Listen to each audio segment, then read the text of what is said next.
الحمد للہ الحمد للہ وحدہ والصلاة والسلام علی من لا نبی بعدہ اما بعد فاعوذ باللہ من الشیطان الرجیم بسم اللہ الرحمن الرحیم فجاءته إحداهما تمشي على استحياء قالت إن أبي يدعوك ليجزيك أجر ما سقيت لنا صدق الله العظيم. وعن ابن مسعود رضي الله تعالى عنه أن النبي صلى الله عليه وسلم قال استحيوا من الله عز وجل حق الحياء فقيل يا رسول الله فكيف نستحيي من الله عز وجل حق الحياء قال من حفظ الرأس وما حوى والبطن وما وعى وترك زينة الحياة الدنيا وذكر الموت والبلاء فقد استحيا من الله عز وجل حق الحياء او كما قال عليه الصلاة والسلام. معزز سامعین، بزرگوں، پیارے بھائیوں، سننے والی خواتین، مائیں اور بہنیں،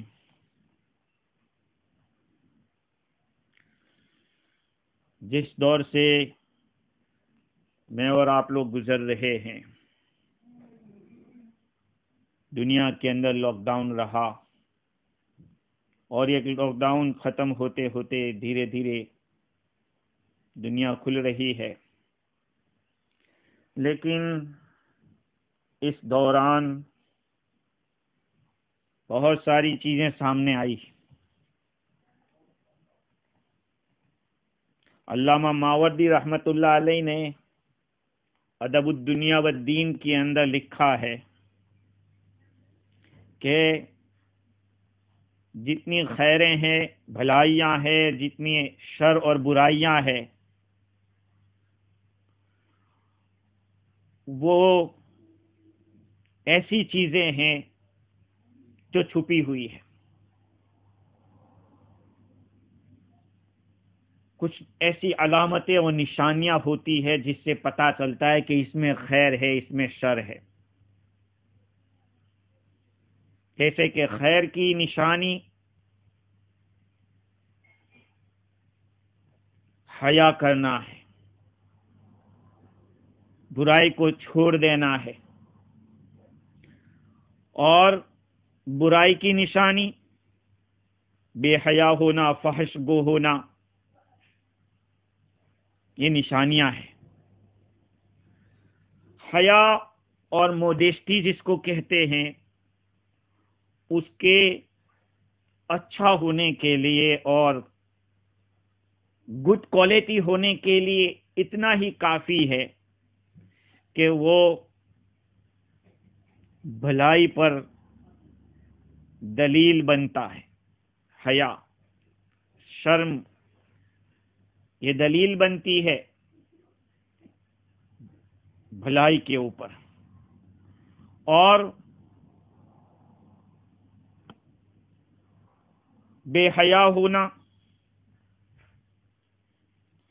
بدگو ہونا، فحش گو ہونا،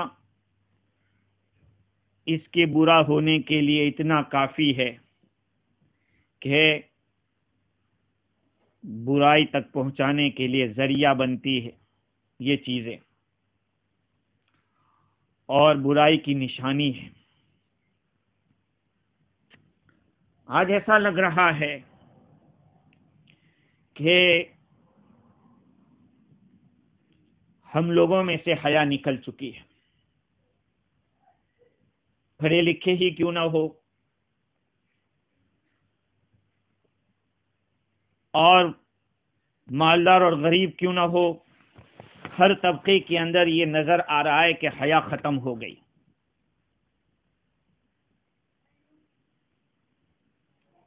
زندگی میں مزہ تب ہوتا ہے جب کہ لوگوں میں حیا ہو، اور حیا ختم ہو گئی تو اب انسان جو چاہے گا بکے گا اور جو چاہے گا کرے گا۔ عائشہ صدیقہ رضی اللہ تعالی عنہا کی روایت المستطرف کے اندر نقل کی ہے کہ مکارم اخلاق 10 چیزیں ہیں، گڈ مینرز کے اندر 10 چیزیں شامل ہیں۔ صدق الحدیث، بات کی سچائی، جو بات نکلی ہے وہ سچی ہو، جو بھی آدمی بولے اس کے بول سچے ہونے چاہیے۔ وصدق اللسان، زبان کی سچائی۔ واداء الامانہ، امانت کی ادائیگی۔ صلۃ الرحم، رشتہ داری کو جوڑنا۔ والمکافات بالصنیع، عمل کے ذریعے برابری کرنا، کسی کا بدلہ دینا عمل کر کے۔ کسی نے اچھائی کی آپ کے ساتھ، اچھائی کرو، یہ نہیں کہ اچھا کرنے والے کے ساتھ برا کیا جائے، یہ تو بد اخلاقی ہے۔ وبذل المعروف، خیر کرتے رہو، بھلائیاں کرتے رہو۔ وحفظ الذمام للجار، پڑوسی کے لیے جو ذمہ داریاں لازم ہوئی ہے اس کی حفاظت کرنا۔ وحفظ الذمام للصاحب، اپنے ساتھی کے لیے جو ہمارے اوپر ذمہ داریاں لازم ہوئی ہے، چاہے رفیق سفر ہو یا اور کسی طرح کا ساتھی ہو جس کے ساتھ سابقہ پڑتا رہتا ہو، چاہے تھوڑی دیر کے لیے پڑتا ہو یا لمبے زمانے کے لیے سابقہ رہتا ہو، اس کے جو حقوق ہے ان کی رعایت کرنا۔ وقر الضیف، مہمان نوازی۔ ورأسهن الحیا، 10ویں نمبر پہ فرمایا ان سب کا سردار حیا ہے۔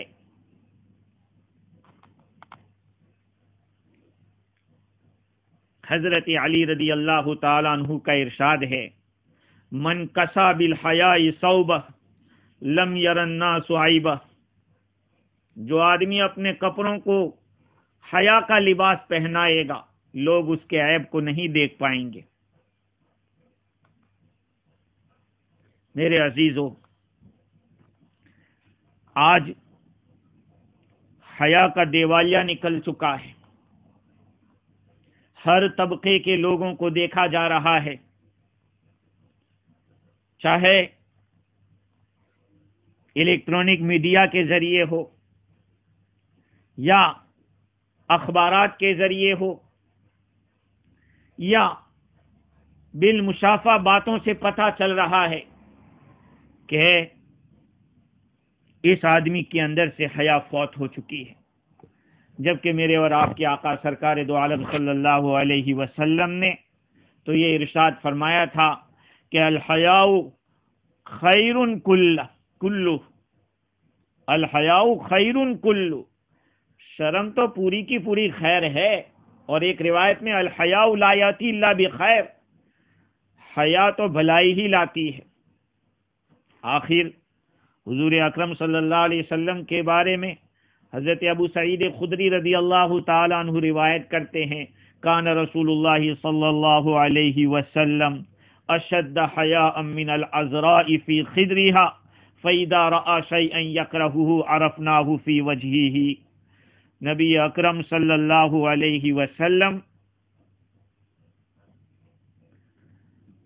بہت ہی زیادہ حیا والے تھے، باقرہ عورت سے بھی زیادہ حیا۔ جس عورت کی شادی نہ ہوئی ہو اور وہ پردے کے اندر ہو، گھر کے کونے کے اندر، اس کو کیسی شرم ہوتی ہے۔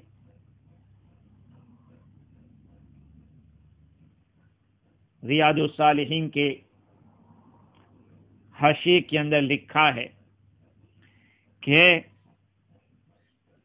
جس عورت کو اس کے شوہر نے دیکھا نہیں، جس کو وہ پہچانتی نہیں ہے، شوہر نہیں ہے، شادی ہی نہیں ہوئی، وہ کتنی شرم کرتی ہوگی؟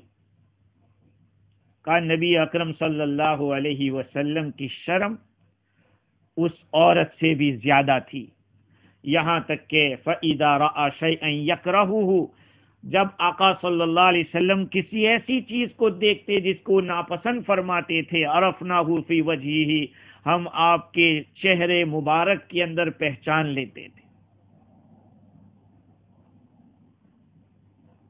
اب سوال ہوتا ہے کہ حیا، مودیسٹی ہے کیا؟ علماء کرام نے لکھا ہے کہ حیا ایک ایسے ملکہ اور ایسے ہیبٹ کا نام ہے جو انسان کو برائی کے چھوڑنے پر ابھارتی ہے اور صاحب حق کی ادائیگی میں کوتاہی سے روکتی ہے۔ یہ ہے حیا۔ آپ سمجھ گئے ہوں گے کہ حیا ہمارے معاشرے میں کتنی نظر آ رہی ہے۔ آپ کتنا ہی کچھ کر لو کسی کے لیے، لیکن کس وقت وہ آپ کے خلاف کچھ کر دے یا بول دے یا کر ڈالے، کچھ کہہ نہیں سکتے۔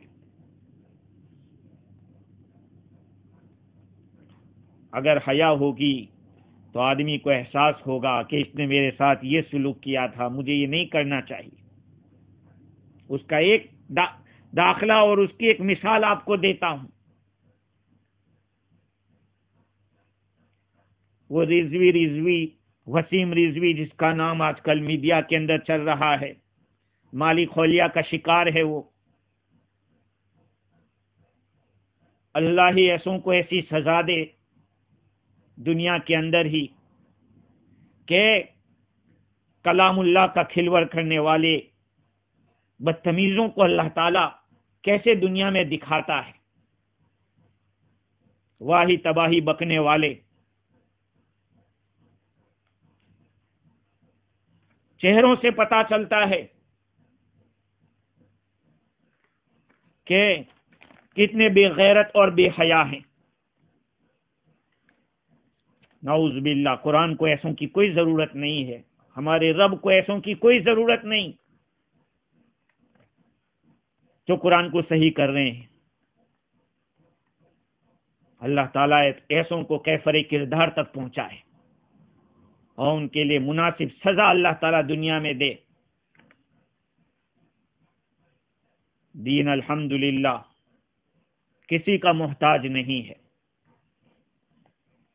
پہلے اپنے آپ کو صحیح کرو، اپنی زندگی کو ٹھیک کرو۔ اللہ تعالیٰ کا کلام جیسا تھا ویسا ہی ہے اور ویسا ہی رہے گا۔ یہ اللہ تعالیٰ سے حیا نہ ہونے کی وجہ سے۔ حیا 3 قسم کی ہوتی ہے۔ علامہ ماوردی رحمت اللہ علیہ نے اپنی کتاب میں لکھا کہ حیا 3 قسم کی ہے۔ ایک، اللہ تعالیٰ سے حیا، دوسری لوگوں سے حیا، اور تیسری اپنی ذات سے حیا۔ اپنی ذات سے حیا۔ اللہ تعالیٰ سے حیا کیسے ہوگی؟ اس کے حکموں کو پورا کرنا اور اس کی منع کی ہوئی چیزوں سے رکنا، یہ اصل حیا ہے۔ ظاہر میں بھی اور باطن میں بھی اللہ کے احکام کو پورا کرو، جن چیزوں سے منع کیا اس سے رکو۔ حضرت عبداللہ ابن مسعود رضی اللہ عنہما روایت نقل کرتے ہیں، آقا صلی اللہ علیہ وسلم نے ارشاد فرمایا، استحیوا من اللہ عز وجل حق الحیا، اللہ تعالیٰ سے صحیح معنی میں شرماؤ، شرم کرو اللہ تعالیٰ سے جس طرح شرم کرنے کا حق ہے۔ فقیل یا رسول اللہ، عرض کیا گیا اے اللہ کے رسول صلی اللہ علیہ وسلم، فکیف نستحی من اللہ عز وجل حق الحیا، ہم اللہ تعالیٰ سے کس طرح سے صحیح معنی میں حیا کریں؟ حیا کا حق کیسے ادا کر دیں ہم لوگ؟ قربان جائیں آقا صلی اللہ علیہ وسلم پر، آپ نے وہ الفاظ بیان کیے جس کو واقعتاً یہ معجزہ ہی ہے آپ کا، اور مختصر الفاظ کے اندر دریا کو کوزہ میں بھر دیا۔ فرمایا من حفظ الرأس وما حوا، جس نے اپنے سر کی حفاظت کی اور سر جن چیزوں پر مشتمل ہوتا ہے اس کی حفاظت کی۔ اللہ اکبر! اب سر کو دیکھ دیجئے، بعض علماء کرام نے، فقہاء کرام نے لکھا کہ آدمی جب غسل کرتا ہے تو غسل کے اندر پہلے رائٹ سائڈ سے شروع کرے، پھر لیفٹ سائڈ سے، پھر سر کو، بعضوں نے کہا پہلے سر کو کرے پھر رائٹ پھر لیفٹ کو دھوئے۔ تو جو حضرات پہلے سر کو دھونے کو کہتے ہیں ان کا یہ کہنا ہے کہ اعضائے رئیسیہ سارے سر کے اندر ہے، دماغ اس کے اندر ہے، آنکھیں بھی وہیں آئی ہے، ناک بھی وہاں، کان بھی وہاں، سب چہرے پورا اس کے اندر سر کے۔ اللہ اکبر! حضور صلی اللہ علیہ وسلم نے فرمایا کہ اپنے سر کی حفاظت کرنا، جس نے اپنے سر کی حفاظت کی اور سر میں جتنی جو چیزیں وہ مشتمل ہے، خیالات، عقائد، وہ ساری باتیں آ گئی۔ آپ سوچئے کہ ایک آدمی قرآن مجید میں اس طرح کی باتیں کر رہا ہے، اس کے دماغ میں کتنی گندگی بھری ہوگی۔ جو دماغ میں ہوگا وہی زبان پہ آیا اور آتا ہی جا رہا ہے۔ اللہ تعالیٰ ایسوں کو ذلیل کرے اور خوب ذلیل کرے، اور ان کے تائید کرنے والوں کو بھی اللہ ذلیل کرے۔ آگے حضور نے فرمایا وما والبطن وما وعا، اور پیٹ جن چیزوں کو جمع کرتی ہے ان تمام کی حفاظت کرنا، لقمہ حلال جاتا ہے یا نہیں، ساری چیزیں پیٹ کے اندر جو کچھ بھی ہے۔ آگے فرمائے وَتَرَكَ زِينَةَ الْحَيَاةِ الدُّنْيَا، اور دنیاوی زندگی کی زینت کو چھوڑ دے، کیونکہ اللہ تعالیٰ نے دنیا سے محبت نہیں کی ہے، نہ دنیا سے محبت کرنے کا حکم دیا ہے۔ ہاں، دنیا کا ہو کے رہ جانا اس کی مذمت کی، دنیا سے دل لگانا اس کی برائی کی گئی، تو دنیا کی زینت کو چھوڑ دیا۔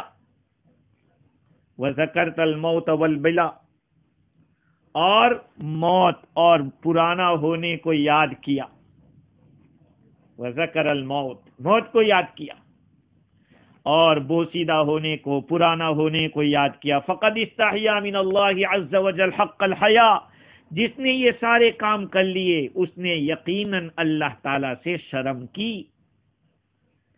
یہ ہے شرم۔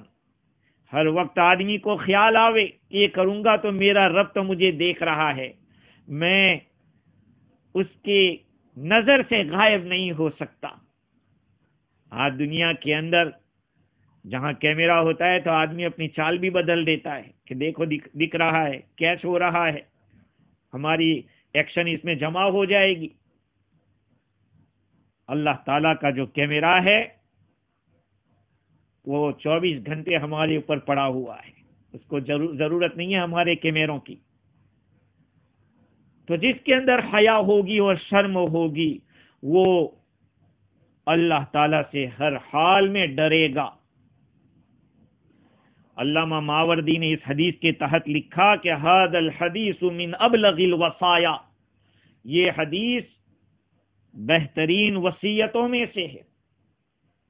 آدمی کو اپنی زندگی کے اندر اس کو لانا چاہیے۔ اللہ مجھے بھی توفیق دے، آپ کو بھی توفیق عطا فرماوے۔ اللہ سے شرم کریں، تنہائی میں جائیں، باتھ روم میں جاویں تو یہ نہ سمجھیں کہ میں ہوں، اکیلا ہوں، میں جو چاہوں کروں، وہاں بھی شرم کرنا ہے۔ ابو سعید خدری رضی اللہ، ابو موسیٰ اشعری رضی اللہ عنہ کے بارے میں صاحب مستطرف نے لکھا ہے کہ وہ فرماتے تھے کہ انی لادخل البیت المظلم، میں ایک تاریک کمرے میں جاتا ہوں، اغتسل فیہ من الجنابہ، غسل جنابت حاصل کرتا ہوں، فاحنی فیہ صلبی حیاء من ربی، میں اپنی پشت کو جھکا دیتا ہوں، مائل کر دیتا ہوں اپنے رب سے شرم کے مارے۔ دیکھیے، برہنہ غسل کرنا ناجائز نہیں ہے، جائز تو ہے، لیکن شرم ہے۔ اللہ تعالیٰ کا علم یہاں پر بھی ہے، اللہ تعالیٰ دیکھ رہا ہے مجھ کو۔ جب آدمی میں شرم ہوگی تو ہر وقت اللہ تعالیٰ کا لحاظ رکھے گا۔ جوامع الحکایات کے اندر ابو القاسم قشیری علیہ الرحمہ کے حوالے سے ایک حکایت نقل کی ہے۔ اپنے رسالے میں وہ لکھتے ہیں کہ صوفیاء کرام کی ایک جماعت کو سفر پیش آیا، سفر میں جا رہے تھے۔ ان میں کا ایک شخص بیان کرتا تھا کہ راستے میں ہم ایک گھنے جنگل سے گزر رہے تھے، کسی قریبی مقام سے شیر کے دھاڑنے کی آواز آئی، شیر چلا رہا تھا۔ اس کی دہشت کی وجہ سے ہمارے ہوش اڑ گئے تھے، اوسان خطا ہو گئے تھے، کیا ہوگا، اس جنگل کے اندر تو شیر ہے۔ لیکن آگے چل کے دیکھتے ہیں کہ وہیں پر ایک آدمی بڑی گہری نیند سو رہا ہے، اس کے سرانے پہ اس کا گھوڑا گھاس کھا رہا ہے، چرنے کے لیے اس نے چھوڑا ہے۔ اس جماعت نے اس آدمی کو بیدار کیا اور کہا کہ یہ آرام کرنے کی جگہ نہیں ہے، آس پاس میں شیر کی کچھاریں معلوم ہو رہی ہے، تمہیں نیند کیسے آ رہی ہے، نہایت ڈر نہیں لگتا؟ یہ سن کر اس شخص نے جواب دیا کہ مجھے خدا کے سوا کسی اور سے ڈرتے ہوئے شرم آتی ہے۔ اتنا کہہ کر پھر وہ سو گیا۔ مطلب یہ ہے کہ جس کے دل میں اللہ کی شرم ہوتی ہے اس کو خدا کے سوا کسی اور کا ڈر نہیں ہوتے۔ ہاں، آج ہم نے اللہ تعالیٰ سے شرم چھوڑ دی تو ساری دنیا سے ڈر لگ رہا ہے۔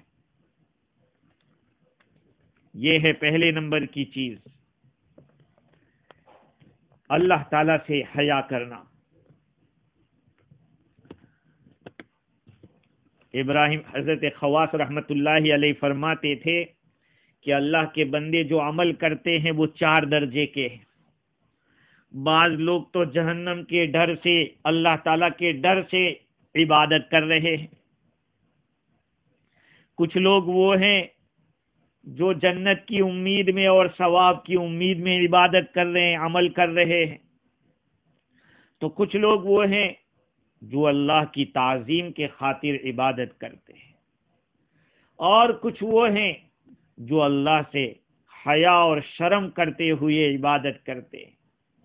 ہاں، حیا پیدا اسی سے ہوتی ہے، جیسے کہ پہلے بھی آگے میں نے حیا کے اوپر بیان کیا تھا تو حضرت جنید بغدادی رحمت اللہ علیہ کے حوالے سے نقل کیا تھا کہ آپ نے فرمایا الحیاء رویت الاعلی و رویت التقصیر، انعام کو دیکھے، احسان کو دیکھے اور اپنی کوتاہی کو دیکھے، ان دونوں کو دیکھ کر جو کیفیت پیدا ہوگی اس کو حیا کہتے ہیں۔ اللہ تعالیٰ کی عبادت کچھ بندے ایسے ہیں جو حیا کے لیے کر رہے، اللہ سے شرما کر۔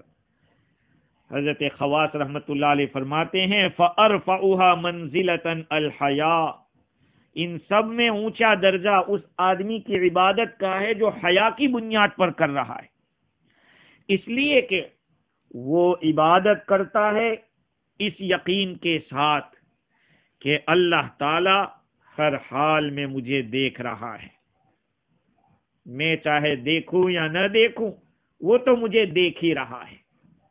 اللہ ہم سب کو ایسی عبادت نصیب فرماوے۔ ہاں، حیا والی روایات سے پتہ چلتا ہے کہ حیا خیر ہی لاتی ہے، اس میں خیر ہی خیر ہے۔ جیسے کہ بعض اللہ والوں نے یہ بات کہی ہے کہ سمجھنے کی بات ہے اور بڑی دلچسپ بات ہے، القناعۃ دلیل الامانہ والامانۃ دلیل الشکر والشکر دلیل الزیادہ والزیادۃ دلیل بقاء النعمہ والحیاء دلیل الخیر کلی. قناعت آدمی کا یہ اینف سمجھ لینا کہ بس جتنا مجھے اللہ نے دیا ہے وہ کافی ہے. جب کسی آدمی کے اندر یہ صفت پائی جاتی ہے تو سمجھو کہ اس کے اندر امانت ہے. یہ امانت کی دلیل ہے قناعت کا پایا جانا. جب کوئی آدمی قناعت کرے گا تو اس کے اندر امانت داری ہوگی ہی. اور اگر امانت داری ہے یہ دیکھ لیا آپ نے تو سمجھو کہ اس کے اندر شکر گزاری ہے. وہ دوسرے کی طرف نظر نہیں رکھتا، اس کو جو ملا ہے اسی پر وہ شکر کر رہا ہے. اور شکر گزاری زیادتی کی دلیل ہے. کسی کے پاس انعامات کا انبار لگا رہتا ہے، اضافہ ہی ہوتا جا رہا ہے، تو سمجھو کہ یہ شکر گزار ہوگا، اس لیے اضافہ ہو رہا ہے. اور اضافہ بقائے نعمت کی دلیل ہے کہ نعمت باقی رہے گی. کسی کے پاس نعمتیں ہی ہمیشہ دکھتی رہتی ہے، سمجھو کہ اس کے پاس زیادتی ہے، اضافہ ہے. آگے فرماتے ہیں کہ الحیاء دلیل الخیر کلی، ساری خیر کی دلیل حیا ہے. جس کے اندر حیا ہے سمجھو اس کے اندر ساری خیر ہے. آج ہمارے معاشرے سے حیا نام کی چیز نکلتی جا رہی ہے. علامہ ماوردی نے اپنی کتاب کے اندر اپنا خواب بیان کیا ہے. وہ فرماتے ہیں کہ میں نے ایک مرتبہ رسول اللہ صلی اللہ علیہ وسلم کو خواب میں دیکھا تو میں نے عرض کیا کہ یا رسول اللہ اوصنی، یا اللہ کے رسول صلی اللہ علیہ وسلم مجھے وصیت فرمائیے.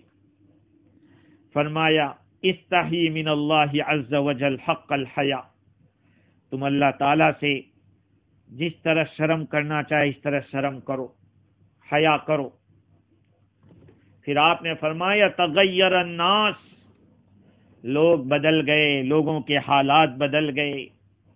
جب حضور نے یہ فرمایا تو علامہ ماوردی نے خواب میں پوچھا کہ وکیف ذالک یا رسول اللہ، یہ اللہ کے رسول صلی اللہ علیہ وسلم یہ کیسے لوگ چینج ہو گئے، کیسے بدل گئے؟ آپ نے فرمایا کنت انظر الی الصبی فارا من وجہ البشر والحیا، پہلے میں بچے کو جب دیکھتا تھا تو ان کے چہرے کے اوپر بشاشت، خوشی اور حیا دیکھتا تھا. وَأَنَا أَنظُرُ إِلَيْهِ الْيَوْمَ فَلَا أَرَى ذَلِكَ فِي وَجْهِهِ، اور آج میں جب دیکھتا ہوں بچے کی طرف تو وہ چیز ان کے چہرے میں نظر نہیں آتی. یہ تو ان کا خواب پورا ہوا. آگے وہ بھی فرماتے ہیں کہ اور بھی بہت ساری باتیں حضور اکرم صلی اللہ علیہ وسلم نے بیان فرمائی، لیکن اس خواب کی خوشی کے اندر ساری باتیں ان کے سوا میں بھول گیا. وہ فرماتے ہیں اپنی کتاب کے اندر، آگے انہوں نے لکھا کہ بچے کی بات آپ نے فرمائی، اس کا مطلب یہ کہ بچہ تو طبعاً شرم کرتا ہے، الا یہ کہ اس کی اصل ہی خراب ہو تو بات الگ ہے. باقی بچے کے اندر فطری طور پر شرم ہوتی ہے. اسی لیے کسی اجنبی آدمی کو دیکھتا ہے بچہ تو جلدی اس کے پاس جاتا نہیں ہے، دور بھاگتا ہے، کتراتا ہے. کھانے کو دو وہ نہیں کھائے گا، نگاہیں نیچی کر لے گا. تو بچے میں تو شرم ہوتی. جب بچوں کا یہ حال ہو چکا ہے تو پھر بڑوں کا کیا ہوگا؟ اسی لیے ایک روایت ماوردی نے اور نقل کی، الحیاء نظام الایمان، فَإِذَا انْحَلَّ نِظَامُ الشَّيْءِ تَبَدَّدَ مَا فِيهِ وَتَفَرَّقَ او كما قال صلی اللہ علیہ وسلم. حیا ایمان کا نظام ہے، ایمان کا نظام. جب کسی چیز کا نظام کھل جاتا ہے، یوں کہو کہ ایک لڑی ہے، اس لڑی کے اندر یہ سب ایمان کی چیزیں ملی ہوئی ہے. اگر یہ نظام کھل گیا تو پھر جو چیزیں اس میں ہوگی وہ متفرق ہو جائے گی۔ اسی لیے اگلی کتابوں کے اندر بھی ایک بات نقل کی گئی جس کو نبی اکرم صلی اللہ علیہ وسلم کے حوالے سے ابو منصور بدری رضی اللہ عنہ نے نقل کی، ان مما ادرک من کلام النبوۃ الاولی یا ابن آدم اذا لم تستحی فاصنع ما شئت۔ اگلی نبوت کے کلام میں سے جو چیز پائی گئی ہے وہ یہ ہے کہ اے آدم کے بیٹے، جب تیرے اندر شرم نہ رہے تو تو جو چاہے کر لے۔ یہ روایت ہے۔ یہاں پر سوال ہوتا ہے کہ کیا اس روایت میں بے حیائی پر ابھارا گیا ہے یا بدعملی پر ابھارا گیا کہ جب حیا نہ رہے تو جو چاہو کرو؟ نہیں۔ ابو بکر بن محمد شاشی، جن کو قفال بھی کہا جاتا ہے، انہوں نے اس حدیث کا مطلب یہ بیان کیا کہ جس آدمی نے شرم کو چھوڑ دیا تو اس کا یہ حیا اور شرم کو چھوڑ دینا بدعملی کی طرف بلاتا ہے۔ اب وہ جو بھی جدھر بھی چاہے گا، یہ اس کی جو بے حیائی ہے اس کو جدھر لے جائے گی ادھر وہ جائے گا۔ آدمی میں حیا ہوتی ہے تو اس کو برائی سے روکتی ہے، لیکن اللہ ہمیں معاف فرمائے، اس ایک عظیم دولت کو لوگوں نے کھو دیا۔ اس لیے آج دیکھا جاتا ہے کہ اچھے اچھے گھرانے کے لوگ بھی اپنے اور اپنے گھر والوں کے فوٹو پروفائل پر رکھتے ہیں، پروفائل کے اوپر رکھتے ہیں۔ اللہ اکبر، کیسا دور ہے۔ عربی زبان کے اندر میں نے آج ہی صبح میں پڑھا تھا کہ ایک دیہاتی تھا، اس کی بیوی اجنبی لوگوں کی طرف دیکھ رہی تھی تو اس دیہاتی نے اسی وقت اپنی بیوی کو طلاق دے دیا، اس غیرت کی وجہ سے کہ دوسروں کو کیا دیکھنا۔ آج اتنی بے حیائی ہو گئی کہ پروفائل میں آدمی فخر کرتا ہے اپنی بیوی کا فوٹو رکھنے کے لیے، جبکہ وہ جانتا ہے کہ میرا کانٹیکٹ کس کس کے پاس ہے اور کون کون اس کو دیکھے گا۔ اور اللہ اکبر، اتنی بے غیرتی اور بے حیائی کہ لائک کرنے والے مرد بھی لائک کرتے ہیں، عورتیں بھی لائک کرتی ہے، اس کی تو کوئی حد ہوتی ہے۔ اتنے گر گئے ہم لوگ جب ہمارے کانٹیکٹ غیروں کے ساتھ بھی ہے، اپنوں کے ساتھ بھی ہے، اور اس پہلی تو تصویر کشی حرام ہے، فوٹو کھنچوانا حرام ہے۔ میں تو آج بھی وہی مانتا ہوں اور وہی مسئلہ بتلاتا ہوں۔ یہ نہیں ہے کہ موبائل کا زمانہ آ گیا اس لیے اس مسئلے میں ڈھیل ہو جائے گی، نہیں، تصویر تصویر ہے۔ تو اس کے کتنے نقصانات ہوں گے پروفائل کے؟ آدمی اپنی بیوی کے، اپنی بچیوں کے فوٹو رکھتا ہے پروفائل کے اندر، یوٹیوب کے اوپر، فیس بک کے اوپر، جس پر ایرے گہرے نتھو خیرے ہر ایک دیکھتا ہے۔ تو یہ کیا ہوا؟ حیا نہیں رہی۔ اب یہ بے حیائی جدھر چاہے گی ادھر جانا، ادھر لے جائے گی۔ برتھ ڈے منا کر رکھتے ہیں، کیا ضرورت ہے؟ پہلے تو برتھ ڈے منانا ہی کون سا اسلامی کام ہے؟ اور پھر کریلا نیم چڑھا یہ ہے کہ آدمی اس کو یوٹیوب پہ چھوڑ رہا ہے، اور اس پہ مرد و زن سبھی اس کو کوئی لائک کر رہا ہے، کوئی کیا کر رہا ہے۔ تو اس حدیث کا مطلب یہ ہے کہ جب حیا ختم ہو جاتی ہے تو پھر وہ جو چاہتا ہے وہ کرتا ہے۔ ایک مطلب تو وہ تھا کہ ترک حیا، اس کا شرم کو چھوڑ دینا، اس کو بے دینی کی طرف لے جاتا ہے۔ اور ابو بکر رازی علیہ الرحمہ کے حوالے سے ماوردی نے لکھا کہ میں نے کسی معتبر آدمی سے سنا جو قاضی ابو بکر رازی علیہ الرحمہ کے حوالے سے نقل کر رہا تھا کہ جب تیرے وہ افعال جس کا تو نے ارادہ کیا ہے، جس کے کرنے کا، لیکن تیرے اندر شرم نہیں ہے، تو پھر یہی فیصلہ کرے گا. یہ شرم نہیں ہے تو وہ کرنے پر اچھا کرنا چاہیے یا نہیں کرنا چاہیے، یہ فیصلہ کرے گا. حیا گویا کہ فیصل ہے. آپ کے سامنے اعمال پیش کیے گئے ہیں اور آپ کے اندر حیا نہیں ہے تو آپ دیکھیں گے. آپ کے اندر حیا نہیں ہے تو جو بری چیز ہے اس کو اچھا کرا کے سمجھا کے کرائے گی، اور اگر حیا ہے تو اچھا کو اچھا اور برا کو برا کہے گی، تو وہ حیا روک دے گی، بے حیائی عمل پہ لے آئے گی. تو گویا کہ حیا ایک قسم کا فیصل ہے، جج ہے. میرے عزیزو، احادیث شریفہ کے اندر حیا کی بڑی اہمیت آئی، اور صحیح حدیثوں کے اندر جامع الصغیر کی روایات میں عبداللہ ابن عمر رضی اللہ عنہ فرماتے ہیں کہ الحیاء والایمان قرنا جمیعا، ایمان اور حیا اور ایمان دونوں کو ملایا گیا ہے. فَإِذَا رُفِعَ أَحَدُهُمَا رُفِعَ الْآخَرُ، جب ان میں سے ایک کو اٹھایا جاتا ہے تو دوسرا بھی اٹھا لیا جاتا ہے. اور ابن عباس رضی اللہ تعالی عنہما فرماتے رسول اللہ صلی اللہ علیہ وسلم نے ارشاد فرمایا الحیاء والایمان فی قرن فَإِذَا سُلِبَ أَحَدُهُمَا تَبِعَهُ الْآخَرُ،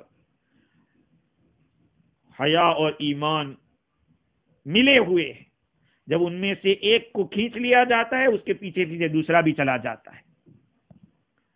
آج یقیناً ایمان کی محنت کرنے والے کر رہے ہیں، کوشش کر رہے ہیں، لیکن حیا کو اہمیت نہیں دی جا رہی ہے. ایک صاحب انصاری صحابی کے پاس سے حضور اکرم صلی اللہ علیہ وسلم کا گزر ہوا. وہ صحابی اپنے بھائی کو نصیحت کر رہے تھے حیا کے بارے میں. حضور صلی اللہ علیہ وسلم نے فرمایا کہ ان کو چھوڑ دو، فإن الحیا من الایمان، حیا تو ایمان میں سے ہے. بعض ایسے حقوق کے حاصل کرنے کے اندر ان کو حیا مانع ہو رہی تھی اور یہ صاحب ان کو نصیحت کر رہے تھے. حضور نے فرمایا کہ بھئی چھوڑو، حیا تو ایمان میں سے. تو ایک نمبر کی جو حیا ہے وہ اللہ تعالیٰ سے حیا کرنا. دوسرے نمبر کی حیا وہ ہے لوگوں سے حیا کرنا. لوگوں سے کیسے حیا ہوگی؟ لوگوں سے حیا اس طرح ہوگی کہ ان کو تکلیف پہنچانا چھوڑ دیں، تکلیف دینے والی چیز کو ہٹا دینا، تکلیف پہنچانے سے باز آنا، اور برائیوں کو کھلم کھلا کرنا چھوڑ دینا. یہ بھی ہے لوگوں سے حیا کرنا. حضور اکرم صلی اللہ علیہ وسلم کا ارشاد ہے من تقوی اللہ اتقاء الناس، اللہ کے تقوی میں سے ایک یہ کہ لوگوں سے بھی ڈرا جائے، بچا جائے. ہاں، آپ اگر بے حیائی کی باتیں کھلم کھلا کر رہے ہیں تو گویا کہ ایک آپ ماحول بنا رہے ہیں بے حیائی کا. جب آپ لوگوں سے بے حیائی کریں گے تو لوگ بھی بے حیائی پہ آ جائیں گے. لوگوں کی شرم ہونی چاہیے. اور ایک ہے اپنی ذات سے حیا کرنا. اپنی ذات سے حیا کیا ہے؟ پاک دامنی اور تنہائی کے اندر بھی اپنے آپ کو بچانا گناہوں سے. میرے بھائیوں، آج کے اس دور کے اندر ہم لوگوں نے اس بیش بہا اور گراں قدر سرمایے کو کھو دیا ہے. سوچیں ہم، حق تعالی شانہ نے ان حالات کے اندر بھی ہمارے اوپر کتنا بڑا کرم اور احسان کیا. اس کا بدلہ ہم چکائیں بے حیائی اور بے شرمی سے. اتنی بے حیائی کہ اللہ کی طرف سے پکار آ رہی ہے، اللہ تعالیٰ کی طرف سے جھنجھوڑا جا رہا ہے، اور انہی جھنجھوڑنے کو لوگ ایک تماشا بنا کے پیش کرتے ہیں. کہیں طوفان آتا ہے تو اس کو ہنسی مذاق لے کر یوٹیوب کے اوپر اور فیس بک پر چھوڑتے ہیں. میرے بھائیو، تھوڑا شرم کیجیے اللہ تعالیٰ سے. اپنے گھر والوں کے اوپر رحم کھائیے. ان لوگوں کی تصویروں کو اس طرح سے یوٹیوب اور ایسی جگہوں کے اوپر رکھنے سے باز آئیے. تصویر کشی حرام ہے، پہلے بھی حرام تھی، آج بھی حرام ہے.